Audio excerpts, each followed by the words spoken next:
David should have been at war, but instead he was on the balcony of his house watching a woman bathe.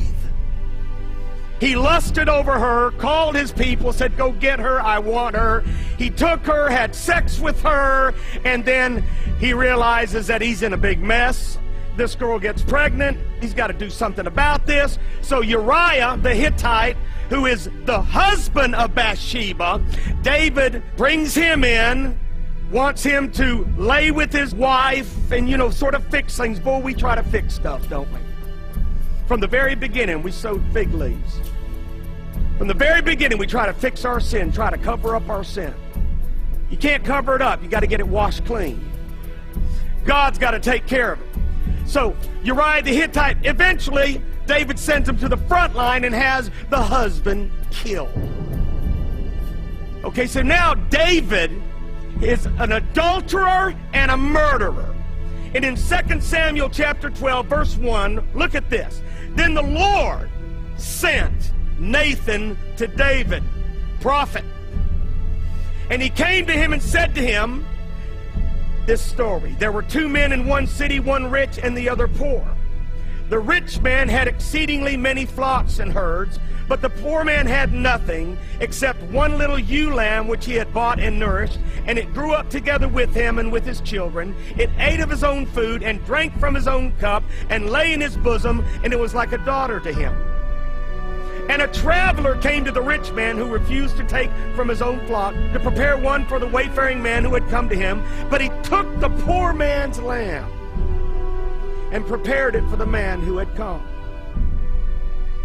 Prophet of God telling a story, and the sinner listening. So David's anger was greatly aroused against the man, and he said to Nathan, as the Lord lives, the man who has done this shall surely die, and he shall restore fourfold for the lamb, because he did this thing and because he had no pity. Then Nathan said to David, you are the man. Thus says the Lord God of Israel, I anointed you king over Israel, and I delivered you from the hand of Saul. I gave you your master's house and your master's wives into your keeping, and gave you the house of Israel and Judah. And if that had been too little, I also would have given you much more. Why have you despised the commandment of the Lord to do evil in his sight? You have killed Uriah the Hittite. Oh, I love prophets.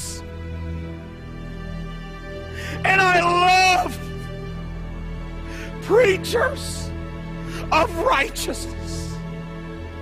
I love pastors who are not afraid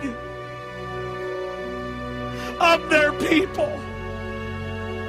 I love pastors who are not ashamed of the whole truth. I love pastors who will call sin, sin, even if it means losing the biggest giver in the church. I love pastors. Dear Jesus, some of you are watching at home. The reason you're not happy is because God's not happy. The reason you're not happy, and you got all kinds of stuff, but you're not happy with yourself because you've wavered. And the truth has been set to the side. You just give enough truth to make the people happy, but you don't share the whole truth. Nathan, as he's sharing this, David could have pulled out a sword and sliced off his head. Shut up, Nathan. Get out of my life. This is David. Man of God. King. God, help us. Jesus, help us to return to the God of our fathers.